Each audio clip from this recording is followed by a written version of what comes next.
Scientific management principles and technique, जिसे FW Taylor technique भी कहा जाता है।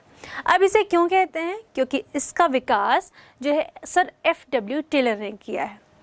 अब हम सबसे पहले ये जानेंगे कि ये तकनीक का वजूद क्या है, ये या इसका उद्गम किस लिए हुआ। बच्चों, क्या हुआ 18वीं शताब्दी के उत्तरार्ध में, जब इंग्लैंड, यूरोप और अमेरिका जैसी कंपनी में औद्योगिक क्रांति आई, उस क्रांति के फलस्वरूप हुआ ये कि जो कारखाने प्रणाली का विकास हुआ। अब कारखाने प्रणाली का जब विकास हुआ तो उस स्थिति में ये स्थितियाँ उत्पन्न हुई कि मजदूर आने लगे। मजदूरों की बढ़ती हुई संख्या के कारण क्या होता है, जैसे ही लोग बढ़ गए वैसे ही लोगों में की विभिन्नताएं बढ़ गई और उसी तरह से डिस्प्यूट्स बढ़ गए। अब लोगों की मानसिकता यानी श्रमिकों की मानसिकता में भी चेंजेस आने लगे और श्रमिकों की मानसिकता तथा औद्योगिक लेवल पे जो साइंटिफिक प्रबंध है या साइंटिफिक मैनेजमेंट, उसमें भी चेंजेस आने लगे, जिस वजह से प्रबंध को चलाना या प्रबंधन को आगे बढ़ाना मुश्किल होने लगा। इन साइंटिफिक थ्योरीज को सबसे पहले सर चार्ल्स बेबेज ने दिया। सर चार्ल्स बेबेज ने इसके ऊपर एक पुस्तक लिखी जिसे कहते हैं इकोनॉमी ऑफ मैन्युफैक्चरर्स, पर इसको अमान्य कर दिया गया किन्हीं कारणों से। फिर हुआ यूं कि सर 1990 में सर टेलर ने इसका श्री गणेश किया, इसलिए इस थ्योरी यानी साइंटिफिक थ्योरी को FW टेलर थ्योरी कहा जाता है। आइए अब इसका रीज़न जानने के बाद हम सर FW टेलर के बारे में या उनकी जीवनी जानते हैं। सर FW टेलर, इनका पूरा नाम है फ्रेडरिक विस्लो टेलर। इनका जन्म जो हुआ है 1856 में संयुक्त राष्ट्र अमेरिका में हुआ। इनके पिता पेशे से एक वकील थे और वह यह चाहते थे कि यह भी वकील बने, किंतु इनकी जो शारीरिक स्थिति थी ये अस्वस्थ थे कुछ दिनों तक और उनकी आंखें भी कमज़ोर थी। इस वजह से ये वकील न बन पाए और अपनी जो पढ़ाई है वो उन्होंने आधे में ही छोड़ दी। किंतु 1875 में क्रैम्सफील्ड में इन्होंने टर्नर के रूप में ज्वाइन किया और उसके बाद 1878 में मिडवेल स्टील में इन्होंने मशीन शॉप श्रमिक के रूप में काम किया। इसके बाद अगर देखें तो 2 साल तक काम करने के बाद उसी कंपनी में मतलब 1880 में वो वहाँ के दल नायक हो गए। वो इतने प्रतिभा के धनी थे कि अपने प्रतिभा के कारण उन्होंने M.Tech कंप्लीट कर लिया और इंजीनियर बन गए। उसके बाद सन 1898 में उन्होंने बेथलेम स्टील नाम की एक कंपनी को ज्वाइन किया। उन्होंने वहाँ पर मतलब 1901 तक काम किया और 1901 में वहाँ का काम छोड़ा। 1901 में जब वहाँ का काम छोड़ा उसके बाद उन्होंने जो कारखाने प्रबंध परामर्श देने का कार्य शुरू किया और इसके अलावा प्रबंध के जो मूलभूत विचार थे उन पर रिसर्च वर्क शुरू किया और उन रिसर्च वर्क से जो सॉल्यूशंस या रिजल्ट निकलते थे उनका प्रचार प्रसार करना शुरू किया। मतलब जो नई नई टेक्निक्स उन्होंने फाइंड आउट करी उनका प्रचार प्रसार किया। तो बच्चों, ये थी सर FW टेलर की जीवनी। अब हम जानते हैं कि उन्होंने क्या क्या योगदान दिए हैं। सबसे पहला उनका योगदान यह था कि श्रमिक जो है क्या काम कर रहे हैं, क्या अपने काम करने के समय वो अपना पूरा योगदान दे रहे हैं या कुछ समय यूं ही गंवा देते हैं। तो ये सब जानने का तरीका उन्होंने आइडेंटिफाई किया और इन अनुपयुक्त कार्यों को वो किस तरह समाप्त कर सकते हैं जिससे कि कंपनी के लिए ही सिर्फ काम किया जाए, उन्होंने ऐसी टेक्निक्स डेवलप की। उसके बाद सन 1903 में एक शॉप मैनेजमेंट नाम की एक ग्रंथ छोटी सी रचना की और उसके बाद उन्होंने सन 1911 में प्रिंसिपल्स ऑफ साइंस मैनेजमेंट नाम के एक ग्रंथ की रचना की। सर ने ये तीनों योगदान दिए और उसके बाद सर का जो योगदान है वो हमारे सामने उनके प्रिंसिपल्स के रूप में आया और इसे कहा गया FW टेलर के साइंटिफिक प्रिंसिपल्स एंड टेक्निक। बच्चों, चलिए अब हम इसके कॉन्सेप्ट को समझते हैं। कॉन्सेप्ट क्या है? सबसे पहले कॉन्सेप्ट क्या है? कॉन्सेप्ट सिंपल सा इतना ही है कि जो रूढ़िवादी टेक्निक्स हैं, जो पुरानी टेक्निक्स मैनेजमेंट की चली आ रही हैं, उनको क्या करना है? छोड़ना है। उसकी जगह पे नई नई टेक्निक्स को एडॉप्ट करना है या यूज़ करना है। रूढ़िवादी टेक्निक्स को हम इंग्लिश में कह सकते हैं कंजर्वेटिव टेक्निक्स। इन टेक्निक्स को छोड़ करके नई टेक्निक्स अपनानी है जिससे कि कार्य की क्षमता को बढ़ाया जा सके। तो इस साइंटिफिक टेक्निक का मेन उद्देश्य यही था और यही इसका कॉन्सेप्ट भी था। अगर हम सर F.W. टेलर की परिभाषा देखें तो वो कुछ इस प्रकार है। Sir F.W. टेलर के अनुसार वैज्ञानिक प्रबंध यह जानने की कला है कि आप लोगों से वास्तव में क्या कराना चाहते हैं तथा देखना कि वे उसको कैसे सबसे अच्छे व सबसे सस्ते ढंग से कर रहे हैं। तो सर F.W. टेलर ने यह परिभाषा दी। अब सर की परिभाषा के अनुसार अब आइए हम उनके कैरेक्टरिस्टिक्स को समझते हैं। तो इसका सबसे पहला कैरेक्टरिस्टिक्स है, यह जो है निश्चित योजना यानी डेफिनेट प्लान होना चाहिए। किसी भी वर्क को इम्प्लीमेंट करने से पहले या श्रमिकों को उनमें इन्वॉल्व करने से पहले उस वर्क के लिए या उस काम को आगे बढ़ाने के लिए एक डेफिनेट प्लान का होना ज़रूरी है और यह डेफिनेट प्लान जो होता है प्रिंसिपल्स ऑफ मैनेजमेंट के थ्रू फॉलो होना चाहिए। आइए अब इसके दूसरे कैरेक्टरिस्टिक्स को देखते हैं। इसका दूसरा कैरेक्टरिस्टिक कहता है कि वैज्ञानिक विश्लेषण तथा प्रयोग यानी साइंटिफिक रिसर्च एंड एक्सपेरिमेंट्स। इनके अनुसार मैनेजमेंट में जो है साइंटिफिक रिसर्च होना बहुत ज़रूरी है। किसी भी कार्य को करने के लिए एक्सपेरिमेंट्स होना बहुत ज़रूरी है। हर कार्य को एकदम 100% होने के लिए क्या ज़रूरी है, उनके पीछे रिसर्च वर्क होना ज़रूरी है। Sir F.W. टेलर के अनुसार जो रिसर्च वर्क का जो योगदान है वो किसी कार्य को पूर्ण करने में 75% होता है और 25% जो होता है वो शेष मानव या श्रमिक की बुद्धि पर डिपेंड करता है। तो इसलिए इस तरह से हम इसके सेकंड कैरेक्टरिस्टिक्स को समझते हैं। आइए अब थर्ड कैरेक्टरिस्टिक देखें। थर्ड जो कैरेक्टरिस्टिक है वो कहता है कि नियमों का समूह या ग्रुप ऑफ रूल्स हैं। कोई भी सिद्धांत बच्चों, चाहे वो विज्ञान का सिद्धांत हो या मैनेजमेंट का सिद्धांत हो, क्या होता है वो ग्रुप ऑफ रूल्स या ग्रुप ऑफ रेगुलेशंस होता है। तो इस तरह से हम इसके तीसरे कैरेक्टरिस्टिक्स को समझ सकते हैं। चौथा कहता है कैरेक्टरिस्टिक कि ये सामयिक अध्ययन यानी टाइमली स्टडी देता है। देखिए बच्चों, टाइमली स्टडी ये 4 भागों में बांट के देता है। पहले भाग में गति का अध्ययन करते हैं, दूसरे में समय का अध्ययन, फिर थकान, फिर कार्यविधि। हालांकि इन चारों परिपेक्ष में हम अध्ययन आपको आगे चल के विस्तृत रूप में बताएंगे। ये इनका शॉर्ट फॉर्म में मैंने आपको बताया जो कि इसको कैरेक्टरिस्टिक्स में इंक्लूड किया हुआ है। आइए अब इसके अगले कैरेक्टरिस्टिक्स को देखते हैं। पांचवा है मितव्ययिता यानी इकोनॉमी। बच्चों, मैनेजमेंट का या उसके प्रिंसिपल का सबसे इम्पॉर्टेंट वर्क यही है कि टारगेट तो अचीव करना है, बट लेकिन किस तरह से अचीव करना है, ज़्यादा एक्सपेंडिचर करके या कॉस्ट इफेक्टिव करके, मतलब कम रिसोर्सेज खर्च करके, कम पैसा खर्च करके जितना अच्छी तरीके से अपने कार्य को पूरा कर सके और अपने टारगेट्स अचीव कर सके, वही मैनेजमेंट सफल हो जाता है। तो इस तरह से इसका पांचवा कैरेक्टरिस्टिक्स हम समझ सकते हैं। अब आइए हम इसके 6 कैरेक्टरिस्टिक की ओर चलते हैं। छठवां कैरेक्टरिस्टिक्स है कार्य क्षमता में वृद्धि। देखिए बच्चों, जब हम प्रिंसिपल्स को फॉलो करेंगे तो ये प्रिंसिपल्स क्या करते हैं, जो है कार्य क्षमता में वृद्धि करते हैं। हम दैनिक जीवन में भी देखते हैं, हम किसी प्रिंसिपल बेस्ड वर्क को करेंगे तो हमारी एफिशिएंसी बढ़ती जाएगी। क्यों? क्योंकि हम प्रॉपर प्लान के तहत करते हैं, जो ऑलरेडी प्रिंसिपल्स अवेलेबल हैं उनका सहारा लेते हुए करते हैं। इसी तरह मैनेजमेंट के प्रिंसिपल्स को अगर फॉलो करते हुए हम आगे बढ़ेंगे तो क्या होगा, श्रमिकों की ऑर्गेनाइजेशनल लेवल पर श्रमिकों की जो कार्यक्षमता में वृद्धि होगी या उनका क्या होगा, इंक्रीज होगा किसमें, कार्यक्षमता में। अगले हम कैरेक्टरिस्टिक्स पे आते हैं, वो है परंपरागत प्रबंध का विरोधी। क्या होता है इसमें, जो पुराने समय से चले आ रहे हैं ट्रेडिशनल, मतलब ट्रेडिशनल जो मैनेजमेंट की थ्योरीज चली आ रही हैं, उन थ्योरीज को नकारना नहीं है, लेकिन अगर उनकी जगह कोई चेंज आता है उन थ्योरीज में जिससे कि जो प्रॉब्लम क्रिएट हो रहा है वो इजीली सॉल्व हो जाता है, तो हाँ उन चेंजेस को एक्सेप्ट करना है, मतलब उन न्यू थ्योरीज को एक्सेप्ट करना है। तो इस तरह से हम इस कैरेक्टरिस्टिक्स को समझ सकते हैं। अब इसके हम आखिरी कैरेक्टरिस्टिक पे आते हैं जो कहता है मानसिक क्रांति यानी मेंटल रिवॉल्यूशन।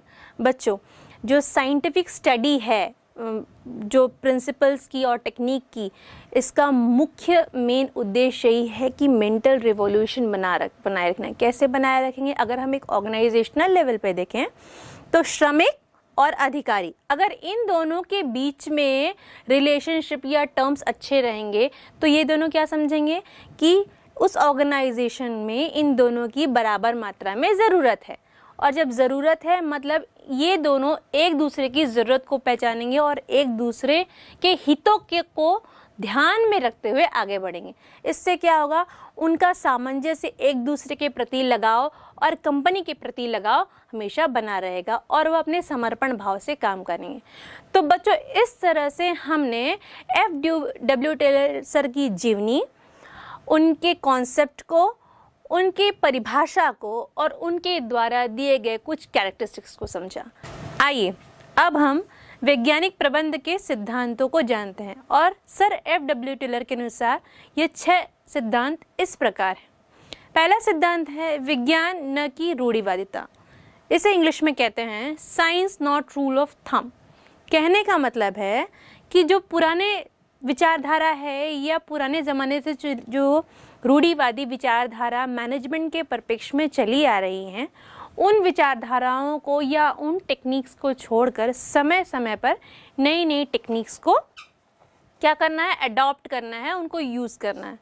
इसका जो मुख्य उद्देश्य है, उसका मुख्य उद्देश्य क्या है, अब जो एफिशिएंसी है श्रमिकों की, या कह सकते हैं हिंदी में जो उनकी कार्य क्षमता है, उनको बढ़ाना। और दूसरी क्या है कि उनकी सेव एनर्जी और टाइम। उससे क्या होता है, एनर्जी और टाइम यानी जो क्षमता है, जो ताकत है और समय, दोनों को ही हम बचा सकते हैं। तो ये तो हो गए पहले सिद्धांत या विज्ञान न कि रूढ़िवादिता के सिद्धांत का मुख्य उद्देश्य। आइए अब हम उनके दूसरे सिद्धांत को जानते हैं। दूसरा सिद्धांत इस प्रकार है, मैत्री न कि मतभेद, हार्मनी नॉट डिस्कार्ड। बच्चों, मैंने आपको कैरेक्टरिस्टिक्स में मेंटल रिवॉल्यूशन एक वर्ड बताया था। ये जो मेंटल रिवॉल्यूशन है ये यहीं पे काम करता है या इसी सिद्धांत पर काम करता है। किसी भी ऑर्गेनाइजेशन में जो वर्किंग एनवायरनमेंट होना चाहिए वो हेल्दी वर्किंग एनवायरनमेंट होना चाहिए, या लोगों के बीच टॉप लेवल मैनेजर्स और श्रमिक दोनों, या मैनेजर्स और श्रमिक दोनों के बीच जो टर्म्स होने चाहिए वो फ्रेंडली और हेल्दी होने चाहिए।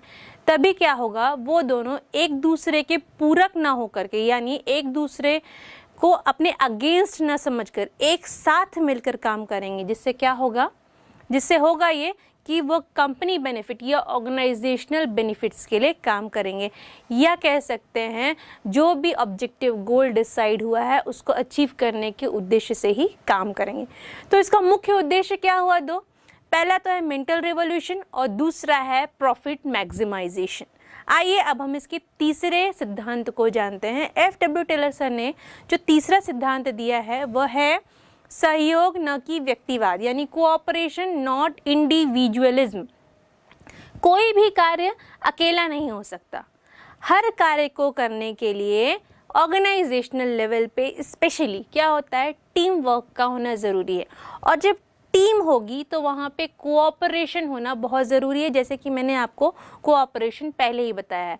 तो इसमें क्या चीज़ का कोऑपरेशन होना चाहिए, लोगों के बीच तालमेल होना चाहिए, उसके साथ साथ raw materials, machines, different department सबके बीच तालमेल होना चाहिए। साथ ही साथ जो टॉप लेवल मैनेजर्स हैं या मैनेजर्स हैं और श्रमिक हैं उनके बीच भी तालमेल होना बहुत ज़रूरी है। तो इसका जो मेन ऑब्जेक्टिव या मेन उद्देश्य है इस सिद्धांत का है कि यह टीम वर्क बेसिस पे काम करता है।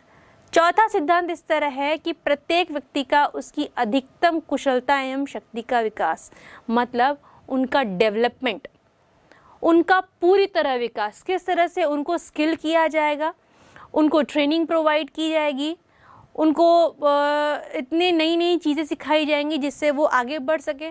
तो इस सिद्धांत का मुख्य उद्देश्य यही या मुख्य एम यही है कि उनकी एफिशिएंसी यानी कार्य क्षमता को बढ़ाया जाए और दूसरा उनका प्रॉस्पेरिटी लाया जाए। मतलब अगर उनका कार्य क्षमता बढ़ेगा तो उनका जो अर्जन है, मतलब पैसों का अर्जन, या कह सकते हैं वो अपने जीवन में आगे बढ़ेंगे, जीवन में प्रॉस्पर होंगे, तो प्रॉस्पेरिटी भी आएगा।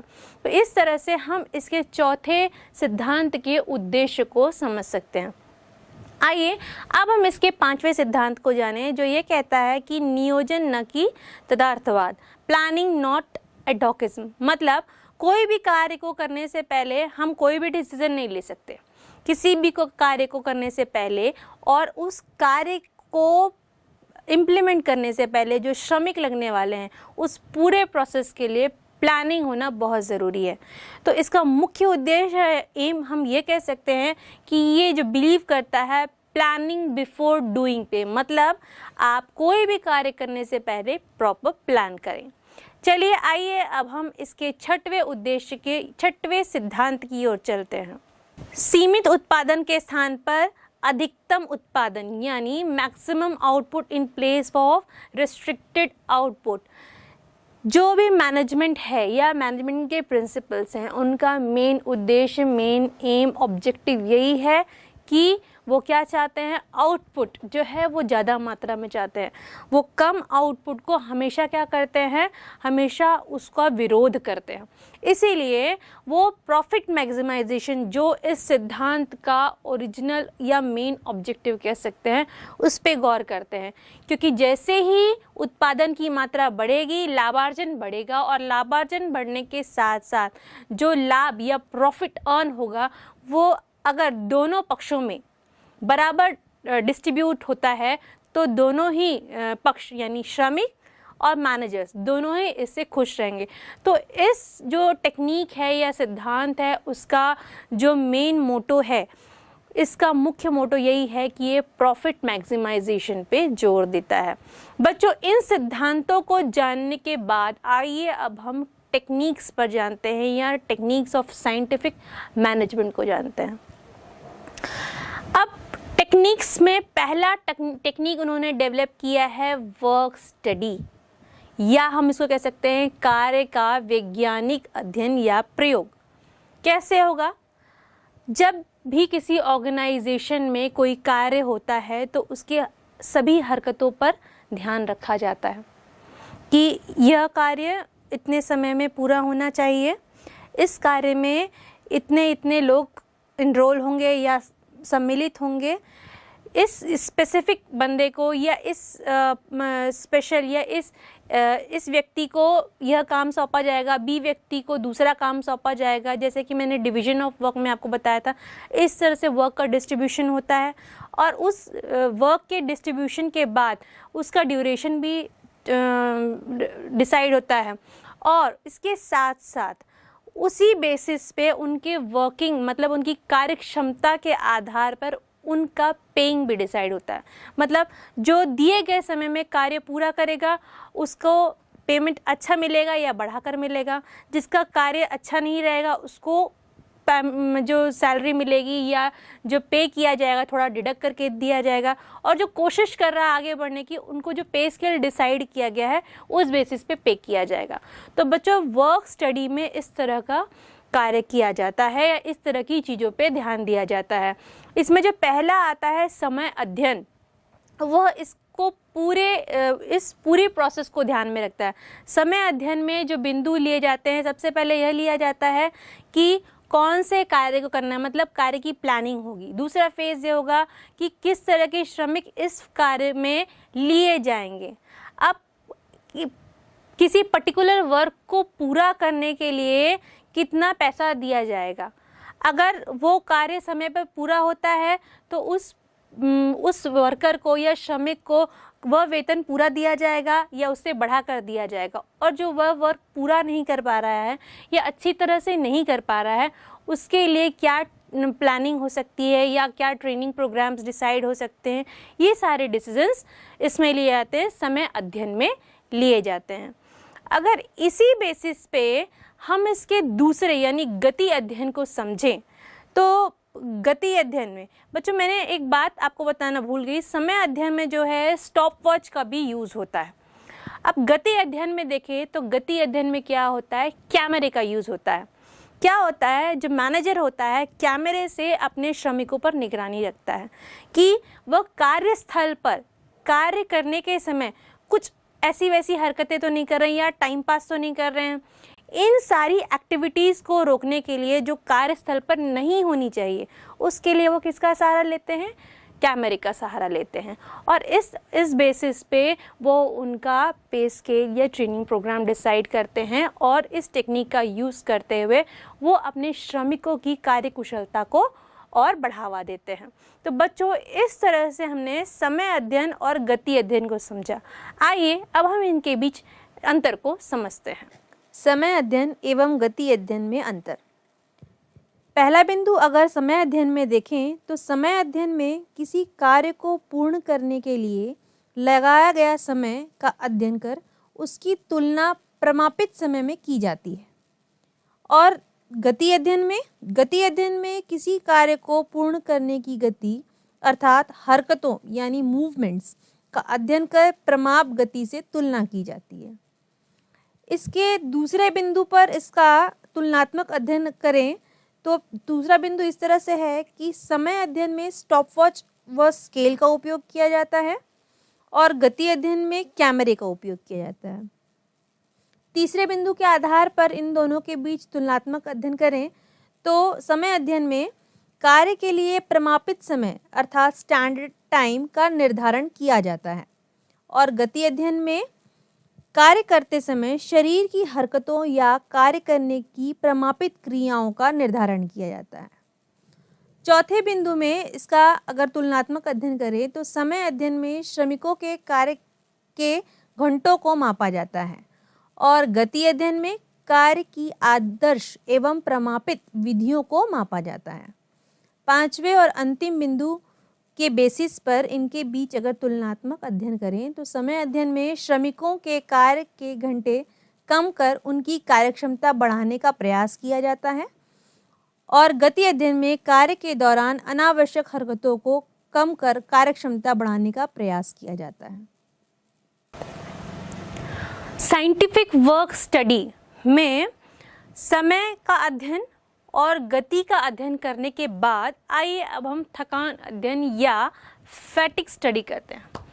क्या होता है बच्चों, कार्य क्षेत्र में काम करते वक्त क्या होता है, एक जैसे लंबे समय तक काम करने से क्या थकान का अनुभव होता है। इस थकान का अनुभव कर सर F.W. टेलर ने क्या किया कि उस थकान के समय में एक आराम का समय डिसाइड किया। मतलब उस थकान भरे पीरियड को दूर करने के लिए सर ने कहा कि क्या कर सकते हैं, ऑर्गेनाइजेशनल लेवल पे एक छोटा सा उनको आराम का पीरियड दे सकते हैं जिसमें वो रेस्टिंग पीरियड कहा जाता है।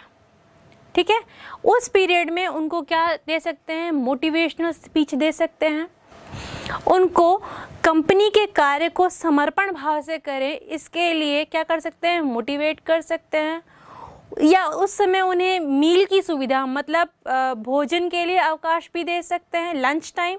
तो इस तरह से उनके इस फैटिग पीरियड का यूज़ कर सकते हैं। बच्चों, आजकल अगर हम देखें तो आधुनिक समय में 15 मिनट्स का ब्रेक जो है फर्म्स देती हैं या उसे एक शॉर्ट नैप टाइम भी कहते हैं, जिससे कि वो जो थकान भरा पीरियड है एक साथ काम करने की वजह से जो उत्पन्न होता है वो 15 मिनट के नैप की वजह से वो फ्रेश हो जाएं और फिर से पूरी ताकत से पूरी फ्रेशनेस के साथ कंपनी के गोल्स को अचीव करने के लिए करें। तो फैटिग अध्ययन या फैटिग स्टडी को हम जानने के बाद आइए अब चलते हैं उनके नेक्स्ट मेथड स्टडी पे चलते हैं। मेथड स्टडी क्या होता है, किसी भी वर्क को करने से पहले एक प्रॉपर मेथड का होना बहुत ज़रूरी है। उसके लिए उन्होंने कहा कि चार्ट या ऑपरेशन रिसर्च जैसी पद्धतियों को प्रयोग में लाया जा सकता है। इन कार्य पद्धतियों को अध्ययन करते हुए क्या कर सकते हैं, किसी भी कार्य को अच्छी तरह पूरा कर सकते हैं और जो टारगेट डिसाइड किए हैं उनको हम सही समय पर पूरा कर सकते हैं। तो बच्चों, साइंटिफिक वर्क स्टडी के इन 4 डिविजन्स को जानने के बाद आइए अब हम सबसे पहले मेथड स्टडी और मोशन स्टडी यानी कार्य पद्धति और गति के अध्ययन के बीच अंतर को जानते हैं। कार्य पद्धति अध्ययन एवं गति अध्ययन में अंतर का आधार पहला अर्थ लें अर्थात मीनिंग। तो कार्य पद्धति अध्ययन में समझें तो इसके अंतर्गत विभिन्न कार्यों को करने के तरीकों का अध्ययन करके उत्तम रीति निकाली जाती है। और गति अध्ययन में इसके अंतर्गत काम के दौरान की जाने वाली हरकतों का गहन अध्ययन करके अनावश्यक हरकतों को समाप्त किया जाता है। दूसरा अंतर का आधार अगर उद्देश्य ऑब्जेक्टिव लें तो कार्यविधि अध्ययन में उपलब्ध संसाधनों के बेहतर मिश्रण द्वारा उत्पादन लागतों को न्यूनतम किया जाता है। गति अध्ययन में काम के दौरान की जाने वाली हरकतों को न्यूनतम किया जाता है। तीसरा बिंदु अर्थात अंतर का आधार जो तीसरा ले अपन, निर्भरता अर्थात डिपेंडेंस, उसमें कार्यविधि अध्ययन को हम इस तरह समझ सकते हैं कि अच्छे परिणाम प्राप्त करने के लिए इसके साथ गति अध्ययन आवश्यक है, और गति अध्ययन में समझें तो अच्छे परिणाम प्राप्त करने के लिए इसके साथ कार्यविधि अध्ययन आवश्यक है। चौथा बिंदु अगर अंतर का आधार लागू करने का चरण अर्थात अंडरटेकिंग स्टेज लें, चौथा चरण अंतर का आधार लागू करने का चरण अर्थात अंडरटेकिंग स्टेज लें तो कार्यविधि अध्ययन मेथड स्टडी में हम इस तरह समझेंगे कि इसे जॉब के नियोजन के समय किया जाता है, और गति अध्ययन यानी मोशन स्टडी में समझें तो इसे जॉब के दौरान किया जाता है। बच्चों, अब इस अंतर को जानने के बाद आइए अब हम इसका दूसरा जो सिद्धांत है, दूसरी जो टेक्निक है बच्चों, वो है कार्य का वैज्ञानिक नियोजन यानी साइंटिफिक टास्क प्लानिंग, उसकी तरफ चलते हैं। यह टेक्निक क्या कहती है बच्चों? जो प्लानिंग है वो किसी भी कार्य का हृदय है, क्योंकि किसी भी कार्य को करने से पहले अगर उस कार्य की प्रॉपर प्लानिंग नहीं होगी तो उस कार्य को उस पर्टिकुलर कार्य को प्रॉपरली एग्जीक्यूट नहीं किया जा सकता या पूरे कार्य को अच्छी तरह से पूरा नहीं किया जा सकता। तो उसकी साइंटिफिक प्लानिंग करना बहुत ज़रूरी है। आइए बच्चों इसकी अगली टेक्निक को जानते हैं, जिसको कहते हैं श्रमिकों का वैज्ञानिक चयन, उनका ट्रेनिंग प्रोग्राम देना या उनका विकास करना। इसको हम इस तरह से भी कह सकते हैं scientific selection, training and development. इसमें क्या होता है कि किसी भी कार्य को करने से पहले जब श्रमिकों का चुनाव होगा तो उसके लिए प्रॉपर साइंटिफिकली उनको स्टडी कर लेना चाहिए कि किस कार्य के लिए किसे चुना जाए। मैं ये नहीं कह रही हूँ कि हमेशा ज़्यादा जो पढ़े लिखे लोग हैं या बेस्ट पीपल है उनका ही चुनाव करें, लेकिन कार्य जो है उसके हिसाब से जो है व्यक्तियों या श्रमिकों का चुनाव होना चाहिए, जिससे क्या होगा कि हर किसी को अवसर मिलेगा अपने श्रम दान करने का, उसके साथ साथ कार्य को सीखने का, साथ ही साथ क्या पैसे कमाने का या अपनी जीविका को कमाने का उनको एक पॉइंट मिलता है, या इस तरह से कह सकते हैं कि उनको मौका मिलता है। सर टेलर के अनुसार अगर कोई व्यक्ति कार्य करता है तो वह कार्य बहुत अच्छे से करेगा ये ज़रूरी नहीं है। उस कार्य को बहुत अच्छे से करने के लिए अगर उसको ट्रेनिंग प्रोग्राम दिया जाए तो इससे ये सुनिश्चित किया जा सकता है कि वह कार्य को नियत रूप से या सही में अच्छी तरह से करेगा। तो इसलिए इस टेक्निक को क्या कहते हैं? श्रमिकों का वैज्ञानिक चयन, प्रशिक्षण एवं विकास की टेक्निक के नाम से जाना जाता है। आइए अब इसकी अगली टेक्निक की ओर चलते हैं। अगली टेक्निक है इसकी कार्य का वैज्ञानिक ढंग से विभाजन, साइंटिफिक अलॉटमेंट ऑफ वर्क। बच्चों इसमें क्या होगा? देखिए हर मनुष्य में को हम देखें तो हर मनुष्य एक दूसरे से बिल्कुल अलग है। कोई मानसिक तौर पर मजबूत है, कोई शारीरिक तौर पर मजबूत है, कोई स्किल्ड ज़्यादा है। तो वह जिस क्षेत्र में मजबूत है उस हिसाब से उनको काम दिया जाए तो कार्य उतना ही अच्छे से हो सकता है। ठीक है बच्चों, मतलब जो शारीरिक रूप से मजबूत है उनको लेबर वाला काम दे सकते हैं या ऐसा काम दे सकते हैं जिसमें शरीर का ज़्यादा इस्तेमाल हो।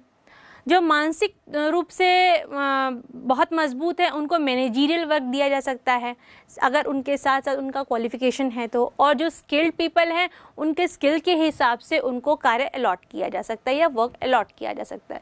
तो इस तरह से हम इस टेक्निक को समझ सकते हैं। अगली टेक्निक है प्रेरणात्मक मजदूरी पद्धति। बच्चों सर F.W. टेलर ने यहाँ पर विभेदीकरण मजदूरी पद्धति को लाया। इस पद्धति को अपनाने के लिए उन्होंने इसलिए कहा क्योंकि इस पद्धति के अनुसार जो कार्य है, कार्य में जो कार्य के लिए जो उनको पैसे दिए जाते हैं या पेमेंट की जाती है या मजदूरी दी जाती है, उस मजदूरी को समय के आधार पर न दिया जाए बल्कि कार्य के आधार पर दिया जाए। Sir F.W. टेलर के अनुसार अगर कोई मजदूर या श्रमिक किसी कार्य को दिए गए समय में पूरा करता है तो उसे अच्छी कीमत दी जाए या अच्छी मजदूरी दी जाए जो डिसाइडेड है। जो नहीं कर पा रहा है उसको उससे थोड़ा कम दिया जाए, और जो नहीं करना चाह रहा है, मतलब कि जो कार्य क्षेत्र में या कार्यस्थल पर कार्य करने के बजाय कुछ ऐसी वैसी एक्टिविटीज़ करके अपना टाइम पास कर रहा है, तो उन लोगों के लिए उन्होंने क्या कहा कि उन लोगों को दंड दिया जाए या उनके जो वेतन दिया जाता है या जो मजदूरी दी जाती है उसमें डिडक्शन किया जाए। तो बच्चों, अब इस तरह से हमने इसके 5वें टेक्निक यानी प्रेरणात्मक मजदूरी पद्धति को समझा। आइए अब हम इसके 6वीं जो टेक्निक है उसको समझते हैं। 6वीं टेक्निक कहती है कि सामग्री का वैज्ञानिक चुनाव, साइंटिफिक सिलेक्शन ऑफ मटेरियल। देखिए बच्चों, अगर रॉ मटेरियल सही होगा तो आउटपुट अपने आप ही सही मिलेगा। इसलिए प्रोडक्शन यूनिट को अपने आउटपुट को अगर क्वालिटी मेंटेन रखना है तो उसका इनपुट का क्वालिटी उनको हमेशा बेहतर बनाए रखना पड़ेगा। तो इसके लिए उनको इस टेक्निक का यूज़ करना पड़ेगा, किसका? Scientific selection of material. इसमें इनपुट की क्वालिटी को बेहतर रखने पर जोर दिया गया है।